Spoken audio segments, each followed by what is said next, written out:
voy a volver a contar esta experiencia.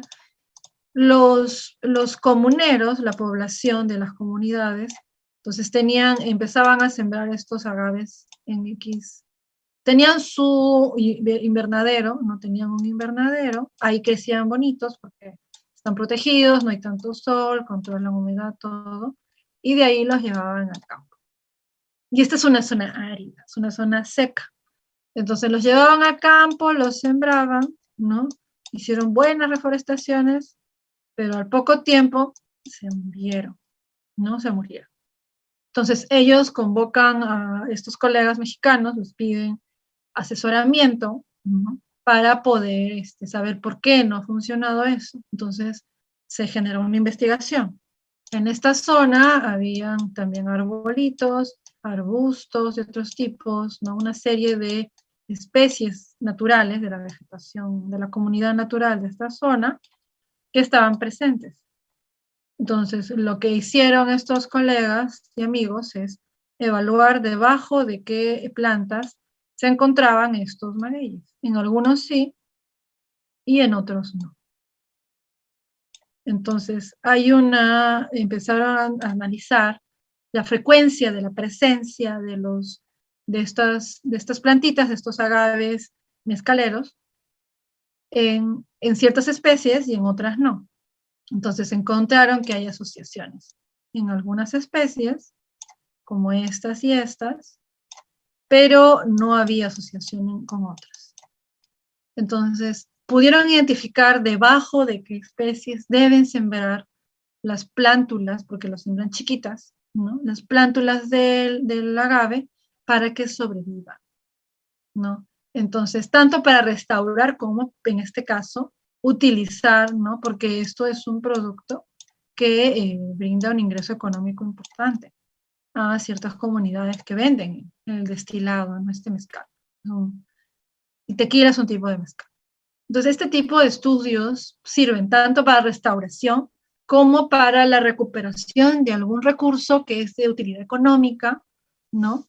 Y que se está perdiendo por un uso excesivo y que se quiere recuperar para seguir utilizándolo, pero de manera sostenible, ¿no? Entonces, este tipo de estudios son estudios de ecología de comunidades, ¿no? Entonces, ¿en qué tipo de relación hay y cuál es la que facilita, qué especies facilitan que crezcan estos agaves, ¿no? Esto es una especie, y hay publicaciones al respecto, que es agave potatoro. El agave del tequila es agave, es otra especie, ¿sí? Entonces, esta es la historia de un estudio donde ayudamos a recuperar el agave potatorum. El agave tequila no tiene problemas. Lo que pasa es que este agave chiquito, este de aquí, no se propaga por semilla, no se propaga vegetativamente por clones, solamente por semilla. Entonces es más difícil propagar. El tequilana son clones. Es muy diferente y es mucho más fácil de propagar. Pero eso ya está industrializado. Estos no. Entonces, esto es de lo que hablamos con las reglas de asociación. ¿Okay? Déjame reducirlo más. ¿Cómo vamos en tiempo? Porque me dé tiempo de hacer el balance del examen.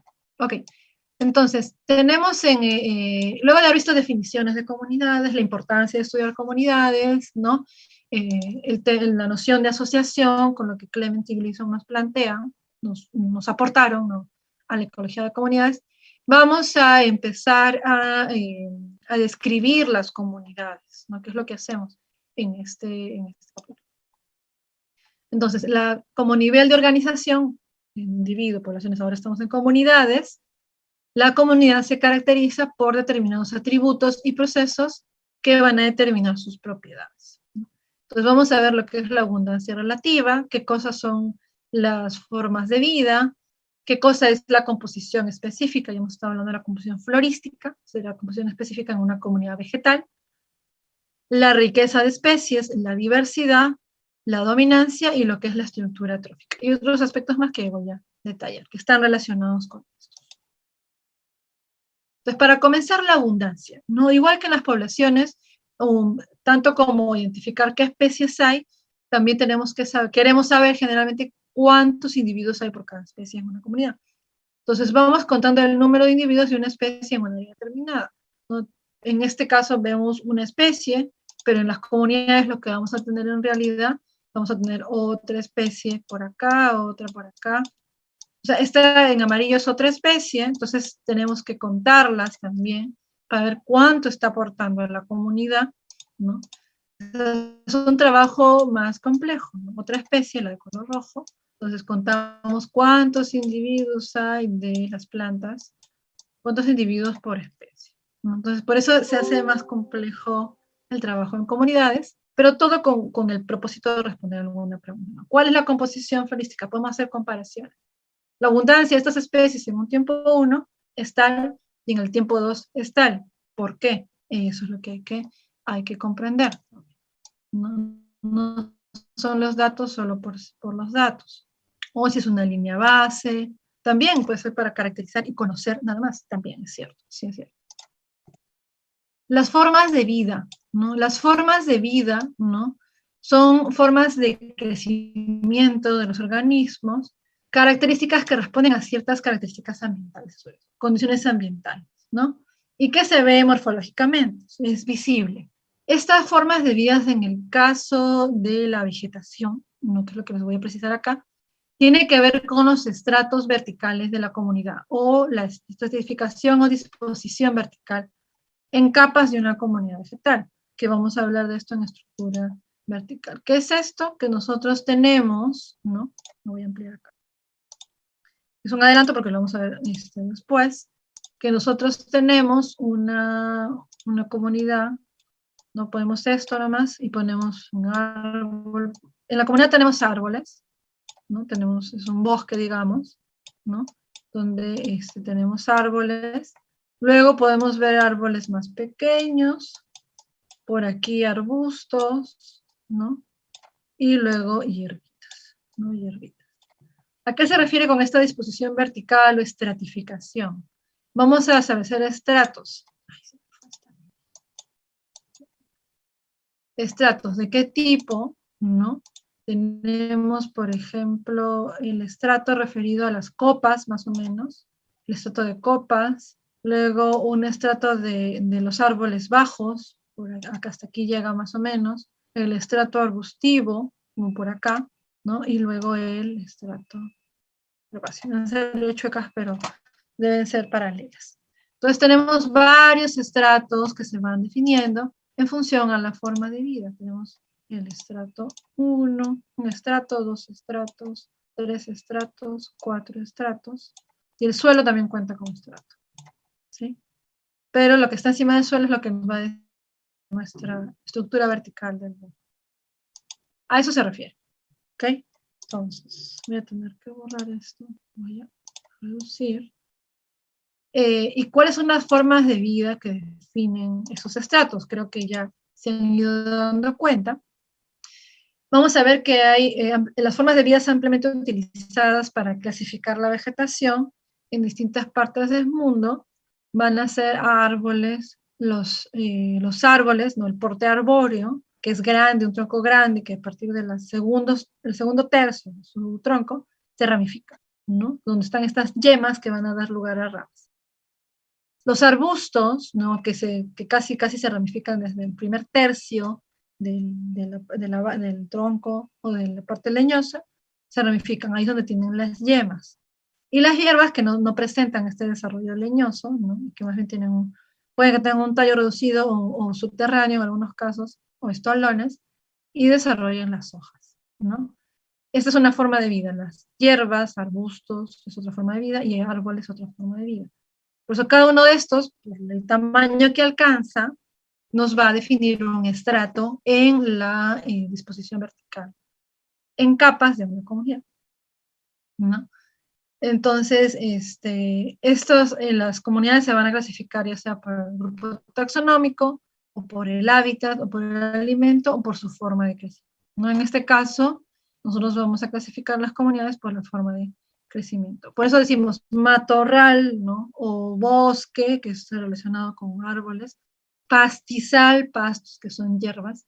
Estos sistemas de clasificación de las comunidades vegetales suelen estar relacionadas con el tipo de forma de crecimiento, nuestra forma de vida, y luego se vincula con que si es un matorral xerófilo, si son plantas adaptadas a zonas áridas o a aridez, o un bosque tropical húmedo, ¿no? Este tipo de denominación que damos por el tipo de forma de vida, forma de crecimiento. Otros atributos que vamos a evaluar en las comunidades, similar a lo que hemos visto en poblaciones, es la densidad, ¿no? El número de individuos por área también podemos calcular en función de cada una de las especies que evaluamos.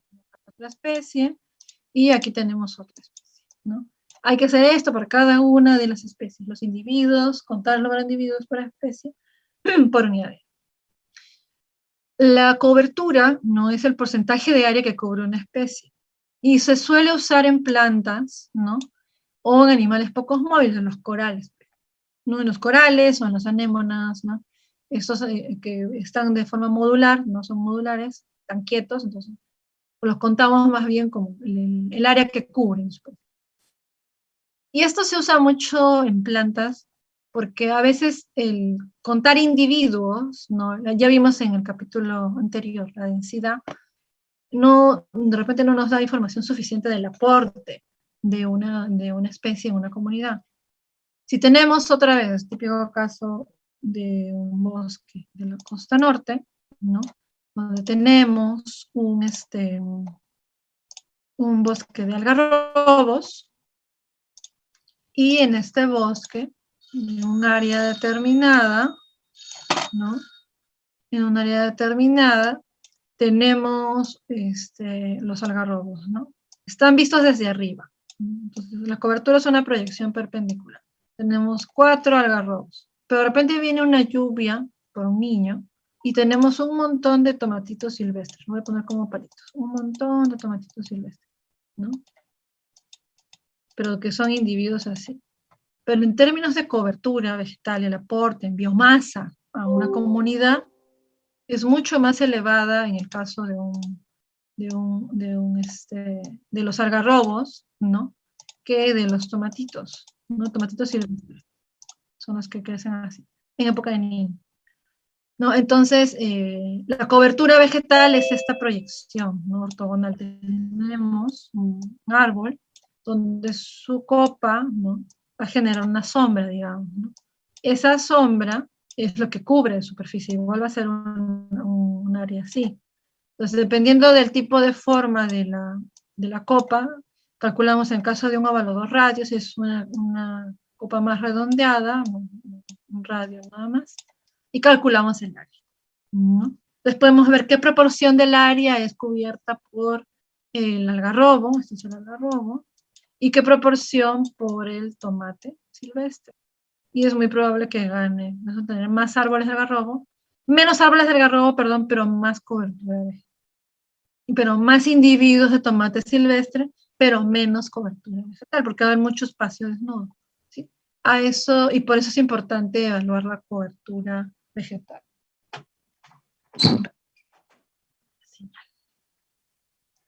Entonces, esto en cuanto a la cobertura, ¿no? Es otro aspecto que vamos a evaluar. Entonces, se combina lo que es cobertura con un número de individuos también, ¿no? Vamos a ver otro concepto que es el de dominancia, porque también lo de cobertura es importante para evaluar dominancia en una comunidad. La riqueza, ¿no? La riqueza es otro de los atributos más importantes que hablamos en una comunidad, que tiene que ver con el número de especies diferentes en un área determinada. A ver, yo les pido que me digan cuál es la riqueza de esta comunidad. ¿Qué riqueza tiene esta comunidad, chicos, chicas? ¿Qué riqueza vemos en esta comunidad del dibujo? ¿Quién quisiera decirlo? A ver, con esta definición, que creo que está clara, pero para ver si no, hacer alguna precisión. A ver, chicos, chicas, anímense. ¿Cuántas especies diferentes hay en esta comunidad? 5, profesora. ¿Cuántas? 5. No. 4, dice María José. A ver, esta es 1, 2, 3 y 4. Eso es una sombra, lo que está atrás. Sí puede prestarse a confusión. Ojo, es una sombra. Si no, el dibujo sale con sombra, es la edición del dibujo. Son 4 especies nada más, ¿sí? Lo de 5 fue probablemente por esta confusión. Entonces, la riqueza en esta comunidad es 4. Sí, aquí estamos hablando de que existen 4 especies diferentes. Esta es la riqueza. Hay un aspecto con respecto a la riqueza, valga la redundancia casi, que nos habla de qué pasa con la riqueza a medida que nos movemos, nos alejamos o nos acercamos al Ecuador, ¿sí? Aquí les muestro el ejemplo de especies de hormigas que se han registrado para el caso de Brasil, ¿no? Que está en latitud 10 sur. Vemos en Trinidad, que tiene 134 especies de hormigas, que está en latitud 11 norte. Cuba, que está a latitud 21 norte, de 100 especies de hormigas, y sucesivamente. Entonces, lo que estamos viendo aquí es que tenemos más especies de hormigas en Brasil que con respecto al Ártico, Alaska hacia el norte. ¿Y esto qué quiere decir? Aquí estamos, ¿no? A medida de que aumenta la latitud, disminuye, ¿no? Hay una relación inversamente proporcional entre el número de especies que encontramos en las latitudes con respecto, número de especies con respecto a la latitud. Más especies cuando estamos en latitudes pequeñas o cercanas al Ecuador, y menos especies cuando nos encontramos en las latitudes más grandes, más boreales o cercanas a los polos, ¿sí? Entonces hay una relación inversamente proporcional entre riqueza y latitud, ¿ok? Eso es algo que también hay que recordar, porque en las zonas, ¿no? de tropicales, no tenemos los valores de los más altos de diversidad en términos de riqueza. La riqueza es una forma de evaluar la diversidad biológica, ¿no? Pero esta es solamente un número, eso es algo que tengo que recalcar. En este caso solamente estamos viendo un número que nos indica el número de especies diferentes, ¿sí? Ahora, vamos a ver otro de los atributos de las comunidades, la dominancia, no la dominancia. Entonces, la riqueza solamente nos da un número de cuántas especies tenemos dentro de una comunidad, pero hay ciertos aspectos o ciertas características dentro de algunas poblaciones que hacen que predominen sobre las otras. Generalmente esto se da en términos numéricos, de abundancias, ¿no? Entonces, cuando una única especie, pocas especies predominan dentro de la comunidad, estamos hablando de que tienen individuos dominantes. Entonces hay una especie dominante, ¿sí? Se define normalmente por separado para los diferentes grupos taxonómicos o funcionales de organismos dentro de la comunidad. Entonces vamos a identificar esas especies dominantes. Y esta dominancia se suele evaluar por los números, la cantidad de individuos, ¿no? En poblaciones o entre especies. Pero puede ser que pueda variar dependiendo del tamaño, ¿no? Entonces, cuando hay esta variación de tamaño hay especies muy grandes, con un tamaño muy grande, muy grande con respecto a otros. Por ejemplo, como les dije, un árbol con respecto a una hierba, hay una gran diferencia en tamaño, ¿no? Y aunque hayan pocas árboles, como el algarrobo en un bosque seco, pero muchos individuos chiquitos, ¿no? de tomatito silvestre, la dominancia se puede dar por la cobertura del suelo, donde el algarrobo es el que domina, ¿no? En este caso, por ejemplo, numéricamente, ¿cuál sería el que domina en esta figura, chicos, chicas?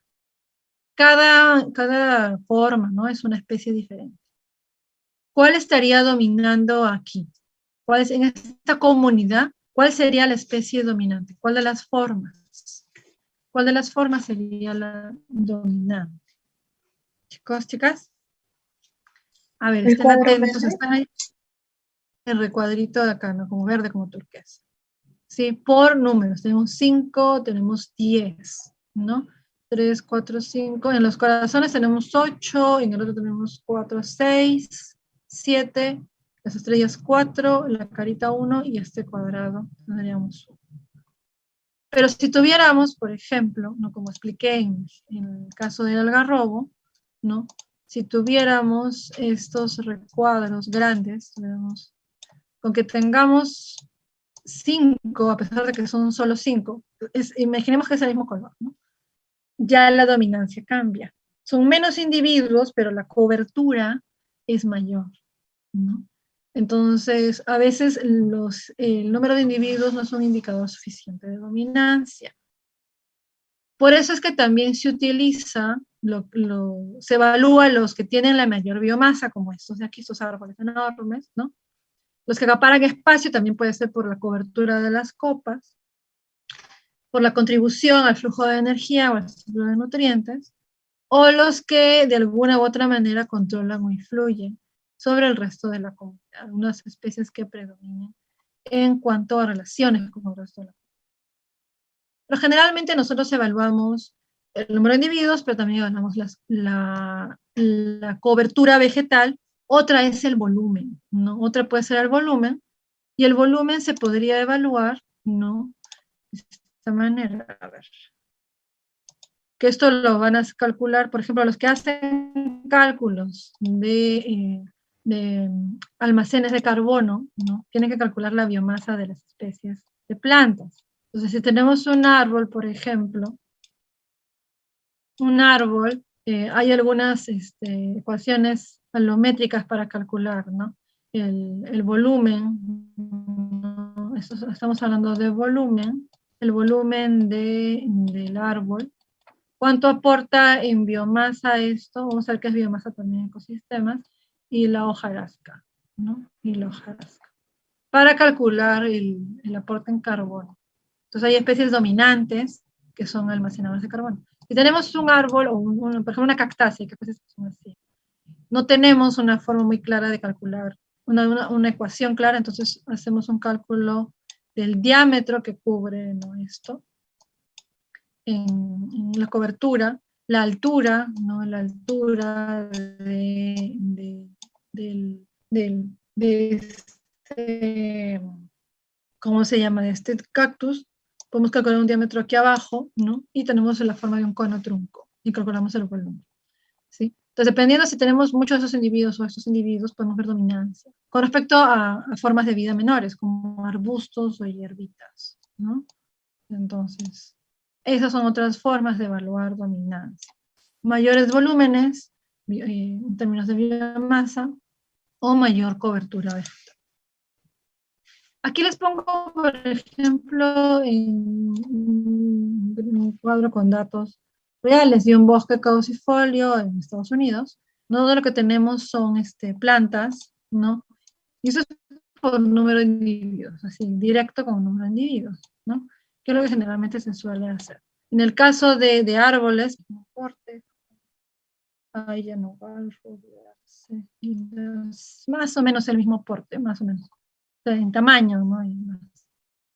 Tenemos el número de individuos del tulipero, del sasafrás, del prunus, son los nombres científicos, tenemos género y especie, y las dos primeras son las que dominan, el tulipero de Virginia y el sasafrás, ¿no? Porque cada una aporta en abundancia relativa, ese es uno de estos atributos, casi con el 50% el tulipero y el 39% el sasafrás. ¿Cómo se calcula esto? ¿No? Dividiendo, calculando el porcentaje, la proporción del tulipero de Virginia sobre el total de individuos. Se suman todos los individuos de todas las especies. Y la abundancia relativa es la de esta especie con respecto a la de estas, ¿no? Entonces, estas dos primeras son las especies dominantes por número de individuos, ¿no? Entonces, se ve el aporte en abundancias. Claramente dos dominantes. En el caso de este artículo que vimos en el primer capítulo, que nos sirve para varios temas, ¿no? Sobre las aves del campus, de la agraria, tenemos claramente en los diferentes ecosistemas que componen el hábitat, ¿no?, de estas especies de aves, campos de cultivo, campos de frutales y zonas urbanas, lo que es tenemos una cosa, la composición específica para comenzar y completar este concepto que faltaba ver, que son los nombres de todas las especies que encontramos en este ecosistema, ¿no? Una comunidad de aves que tiene más o menos como 30 aves aquí cada una, y diferentes. Los nombres, tener los nombres de estas aves, de cada una de las especies, es la composición específica de la comunidad de aves. Ahora, la dominancia la vemos porque se ha calculado el número de individuos por cada una de las especies por transeptos de 100 metros. ¿Se acuerdan que evaluaban, ¿no? Los ornitólogos evaluaban, caminaban 100 metros y todo lo que observaban esos 100 metros lo iban anotando. Entonces la dominancia clara estaba en dos tipos de palomas, casi siempre se presentan la cenaida o la colombina. La cenaida y la columbina son las que dominan, en los campos de cultivo. La columbina y la esporófila es la que domina el campo de frutales, y en las zonas urbanas dominan la cenaida y hongos, ¿sí? Se ve clara dominancia que tiene que ver con el número de individuos por unidad de área, en este caso son transectos, más bien son líneas de 100 metros, no área necesariamente. Y el resto, bueno, son especies que están presentes, pero hay algunas que con la justa se les contó, ¿no? Un individuo, ¿no? Pero estas son las que predominan, ¿ok? Y la riqueza, ¿no? La riqueza es este número más o menos 30 especies diferentes, hay que contarlas cada una en cada uno de estos ecosistemas, ¿no? Entonces tenemos que la riqueza es un número. Ahora, aquí vemos el total, digamos, ¿no? En todos estos ecosistemas que se evaluaron perdón, en la universidad, donde las especies que más dominan son la cenaida y la columbina, que estas dominancias en este caso se dan porque la universidad finalmente no es un área silvestre, es un área urbanizada, ¿no? Es una pequeña ciudadela, digamos, ¿no? Entonces, las especies que dominan son las que pueden vivir en esas condiciones de coexistencia con los humanos. Las que no se encuentran con mayor presencia es porque de repente les cuesta más, ¿no? Recuerden que hablábamos de especialistas y de generalistas. Entonces, estas viven en espacios más perturbados, digamos, ¿no? Ahora, otro concepto, un atributo que se desprende de ver estas gráficas, ¿no? Es que tenemos una diferente abundancia entre las especies. Entonces, no todas las especies presentan el mismo número de individuos, eso es claro. Entonces, aquí le decimos de que esta es una comunidad donde no existe equidad, ¿sí? No existe equidad. ¿Y qué cosa es la equidad? Entonces, ¿no? Que tengamos el mismo número de individuos para las diferentes. O sea, que hay una diversidad baja, y vamos a ver por qué, ¿sí? Entonces, la equidad es la igualdad en abundancia. ¿Cuántos individuos tenemos para cada una de estas especies, chicos? ¿Cuántos? A ver, tenemos el león, el árbol grande. Tenemos para cada una de estas especies. A ver, ¿cuál es la abundancia de cada una de estas especies, chicos? Tenemos 3 de cada uno. Tenemos 3. Entonces, ¿hay equidad o no hay equidad en esta comunidad? ¿Qué dice? Según la definición, igualdad de abundancia. ¿Hay equidad o no hay equidad? Hay equidad, sí. ¿Cierto? Es una comunidad donde vemos que hay equidad, ¿ok? Entonces, eso es lo que es la equidad, la igualdad en abundancia. Vemos un gráfico a continuación para aclarar un poco más esto. Cuando tenemos una comunidad, cada uno de estos círculos es una comunidad X, es una abstracción, ¿no? Un modelo gráfico de una comunidad. Tenemos aquí que cada color del pedazo del círculo es una especie diferente. En este caso tenemos la riqueza. ¿Cuál es la riqueza en ambos casos, chicos? A ver, díganme. Si cada color es una especie diferente, ¿cuál es la riqueza en esta de aquí? Vamos a ponerle 1 y 2. ¿Cuál es la riqueza en 1 y cuál es la riqueza en 2? A ver. Chicos, chicas, ¿cuál es la riqueza? La riqueza la voy a poner en re, nomás por ponerla. No tiene como una denominación igual. ¿Cuál es la riqueza en la comunidad 1 y cuál es la riqueza en la comunidad 2? Vamos, chicos. Chicas. La riqueza en la 1 sería la 2 y 3. Y también la 4. A ver, ¿qué cosa era la riqueza? Aclaremos. ¿Qué cosa era la riqueza? La especie en mayor abundancia. No. ¿Qué cosa es la riqueza? Miguel, a ver, ¿qué estás escribiendo? ¿Podrías decirnos qué es la riqueza? A ver, María. Miguel ya nos dio Sí, la respuesta, pero María, ¿qué cosa era la riqueza? ¿Perdón? sería el número de especies diferentes en un área dada. Así es. Entonces, esa es la definición de riqueza, ¿no? Y como nos dicen aquí en el chat, ¿no? Miguel, son 5. La riqueza es 5.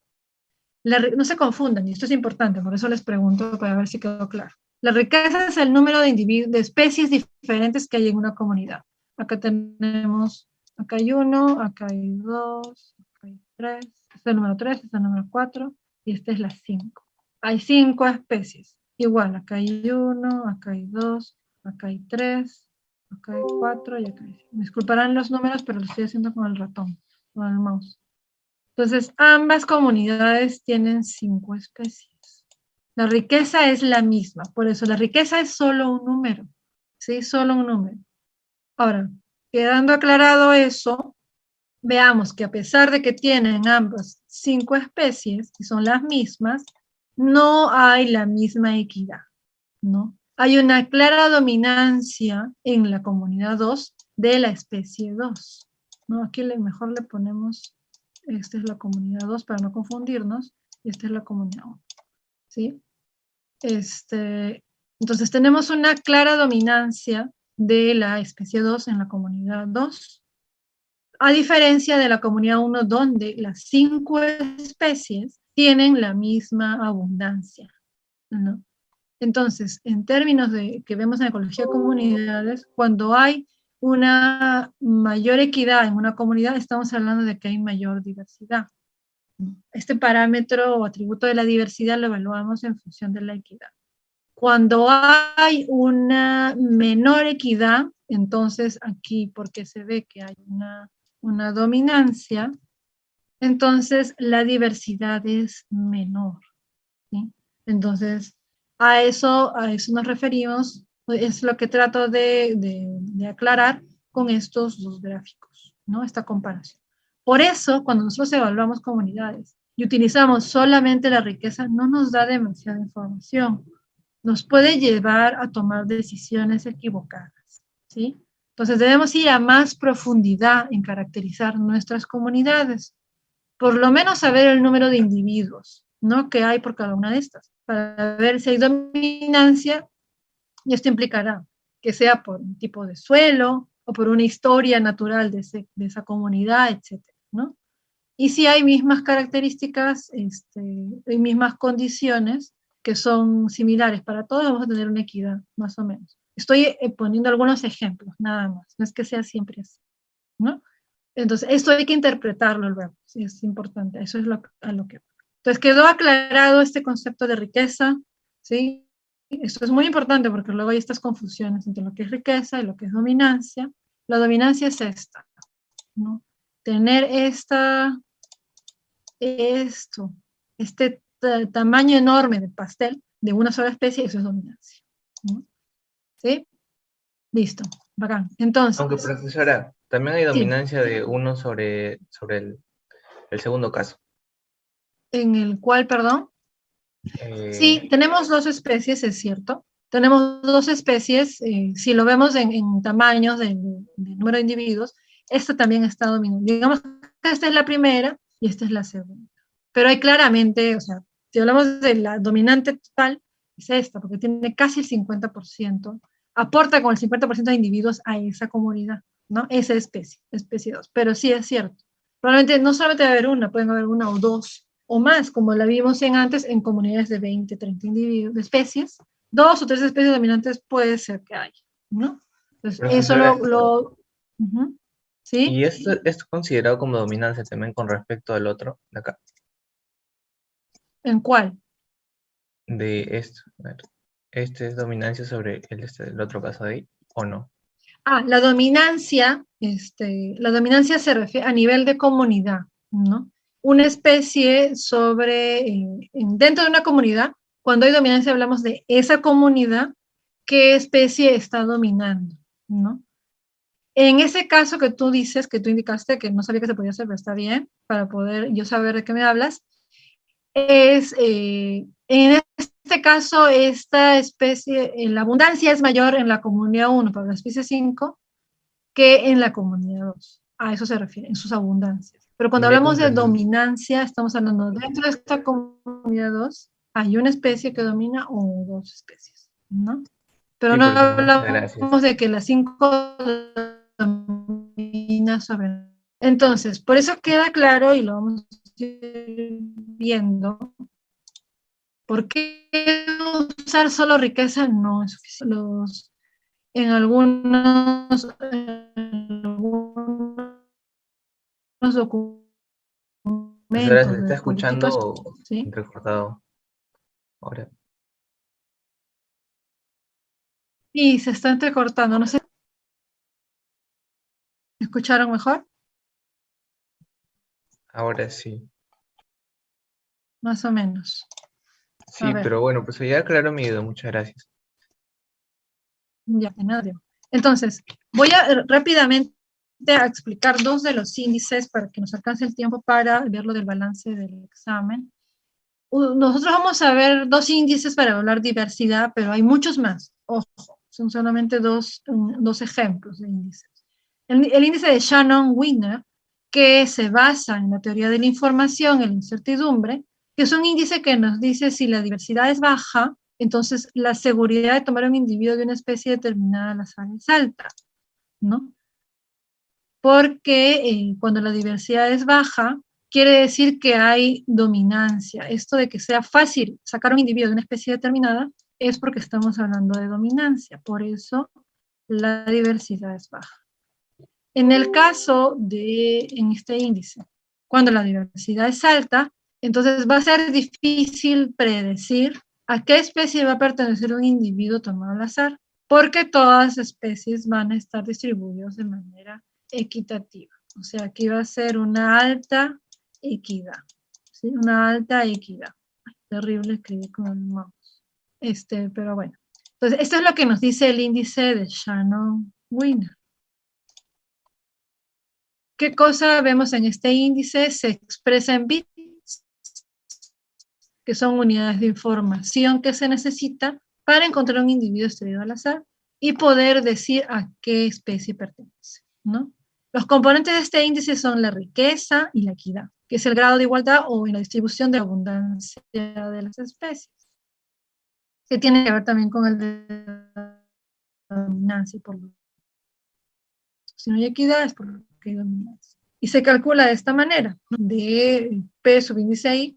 Este subíndice I es si nosotros tenemos, ese primero es el número de especies, ¿no? Si tenemos una comunidad que tiene una especie, dos especies, tres especies, entonces tenemos que esta I, ¿no? Esta I va a ser el número de individuos de la especie 1, el número de individuos de la especie 2, el número de individuos de la especie 3, sobre el total de individuos, que es S. S va a ser igual a 3. Una comunidad con 3 especies, ¿no? Entonces calculamos el número de individuos de la especie 1 sobre n, y luego van a tener que calcular el número de individuos de la especie 2 sobre la especie n, y el número de individuos de la especie 3 sobre n, que es el total de individuos, la sumatoria de todos los individuos. N es la sumatoria de N1 más N2 más N3. Qué terrible usar el mouse para eso. Esa es nuestra N.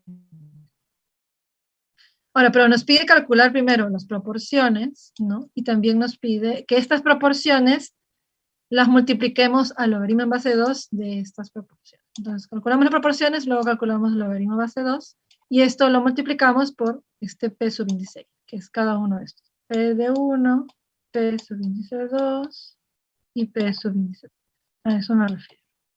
¿Sí? Y luego esto es la sumatoria de esta multiplicación de cada uno, y es con el signo menos. Este valor nos va a dar entre 0 y 5, ¿no? Y luego ustedes van a ver cómo se interpreta. Ahora, rápidamente, espero que haya quedado esto claro, vamos a ver el índice de Simpson, que es el índice que usamos para la amplitud de nicho, ¿no? Tenemos el índice de Simpson que usamos es 1 menos D, ¿no? Depende de cómo se escriba, pero nosotros usamos en diversidad el 1 menos D. Este parámetro D que vemos aquí es este de acá. Es este. Sí, es este de aquí. ¿Qué cosa es D? Es la sumatoria de N subíndice I sobre N, que son las proporciones. ¿Se acuerdan que nosotros veíamos que es, el índice de Simpson es 1 menos la sumatoria de P subíndice I al cuadrado? Esta es la P subíndice I al cuadrado. Este es el índice de Simpson, ¿no? Entonces, esto lo tienen que hacer igual para cada especie, dependiendo de cuántas especies tengan. Y esta D, que es este fragmento del índice, oscila entre 0 y 1. Tiende a 0 cuando hay más riqueza y más equitativo, y es negativo, tiende a 1 cuando hay menos, cuando es menor la diversidad, ¿no? Entonces, ¿esto qué nos quiere decir? Son probabilidades. En este caso, esta D nos dice la probabilidad de que dos individuos seleccionados al azar una muestra pertenezcan a la misma especie, ¿no? Pertenezcan a la misma especie, pero lo que nos interesa a nosotros es saber que pertenezcan a especies diferentes. Y usamos el 1 menos D porque estos valores tienen más sentido para nosotros, son directamente proporcionales. A más diversidad, buena correlación directa. A más diversidad, el valor de Simpson tiende a 1. A menos diversidad, el valor de Simpson tiende a 0. Esto quiere decir que hay una menor equidad y aquí hay una mayor equidad. Una mayor equidad. Entonces, eso es lo que nos va a indicar el índice de Simpson. Ahora, ya no me va a dar el tiempo porque quiero ver lo del examen, pero ya está en el Moodle el ejercicio que ustedes van a hacer, ¿no? Con un dibujo que les voy a poner acá. También están los datos de los índices. Esto me lo voy a brincar porque esto ya lo hemos estado hablando. Y les he puesto estas dos comunidades vegetales, ¿sí?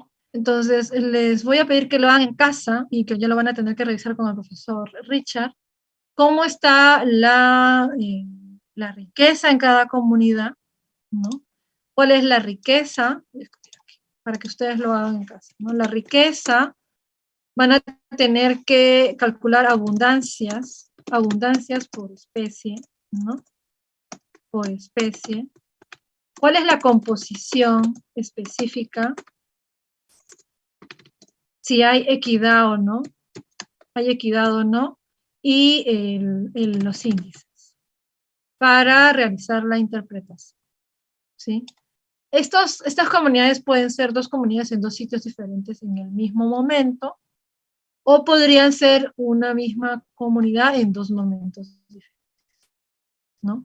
Veámoslo así. Entonces, si ustedes se dan cuenta, para comenzar, y ahí me quedaré, tenemos 4 especies diferentes aquí, y acá tenemos también 4 especies diferentes aquí. ¿Qué cosa nos indica ese 4? ¿Qué atributo, de cuál estamos hablando? Riqueza, abundancia, composición, equidad o índices.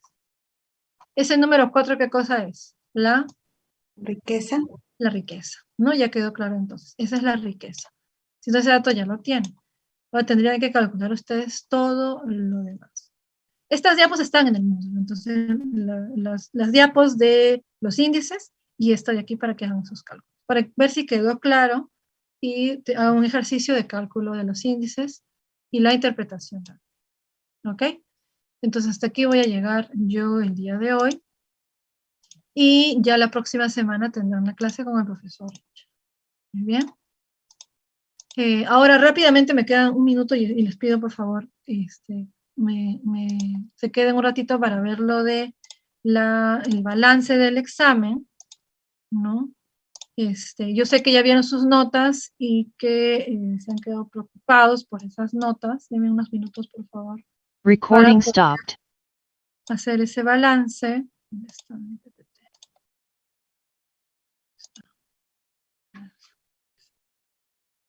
Se me pone lenta la computadora.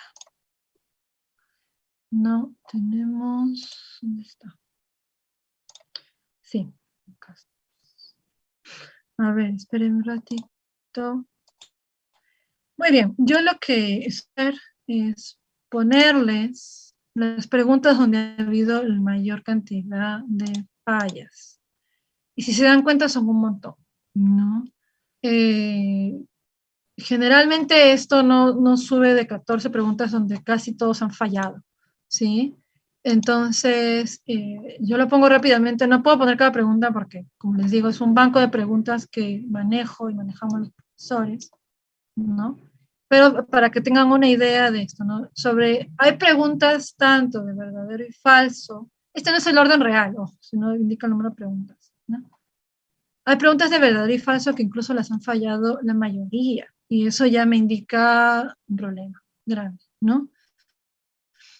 Otros de temas que hemos desarrollado en varias diapositivas, ¿no? Como la explicación sobre la variación estacional en las regiones, hemisferio norte, sur, latitudes, sobre el ciclo hidrológico, la cobertura y uso y el suelo, la infiltración del agua, ¿no?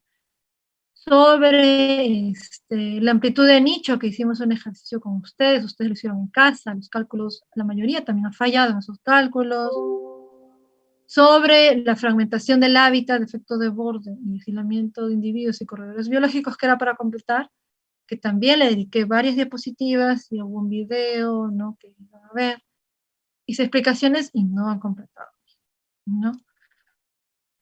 Entonces, son muchas las preguntas donde han fallado casi todos, y eso sí me preocupa realmente. Y yo sé que al final del examen alguno por ahí me dijo, preocupado, porque creo que sabían de que el examen no lo había tomado bien, ¿no?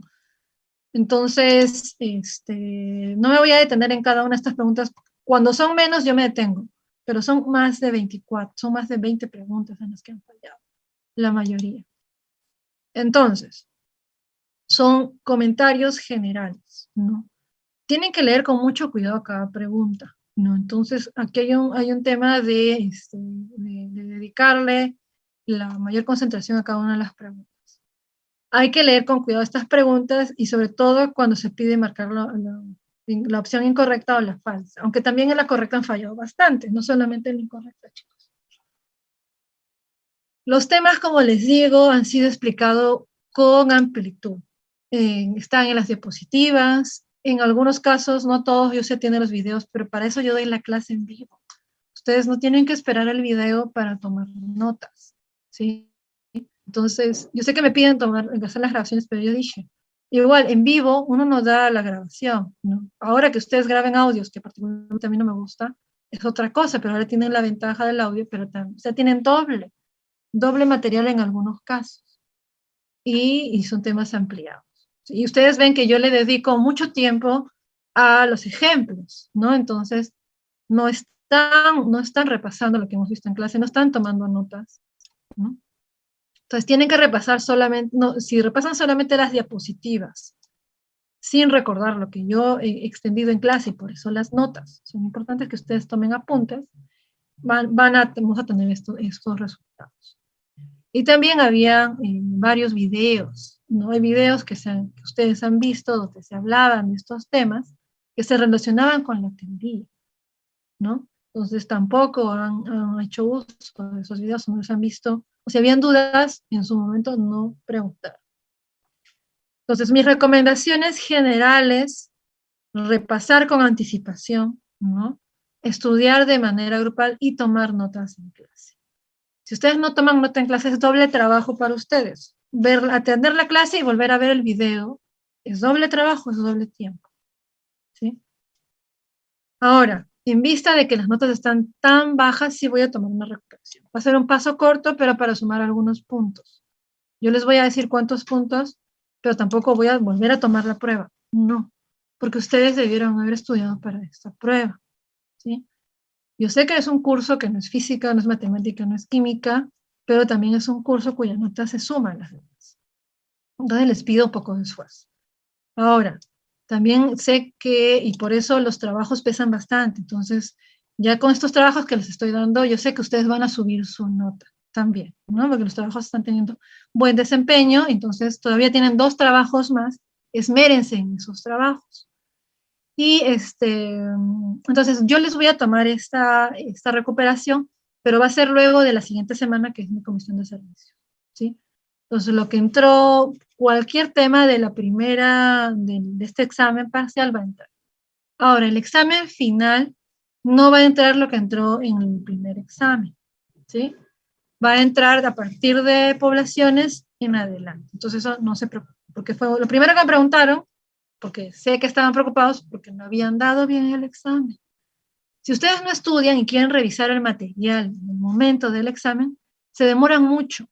Y yo sé que lo han hecho porque yo revisaba cómo iban avanzando. Y hay algunos que avanzaban muy lento. Y eso quiere decir que están revisando las diapositivas y todo, ¿no? Entonces, eso me da una idea de que no han estudiado lo suficiente. Entonces, pido que se esfuercen mucho más en el segundo examen, pero sí de todas maneras, porque las notas están muy bajas, muy, muy bajas, voy a hacer una recuperación, pero van a ser solamente para algunos puntos. No va a ser para reemplazar completamente la nota.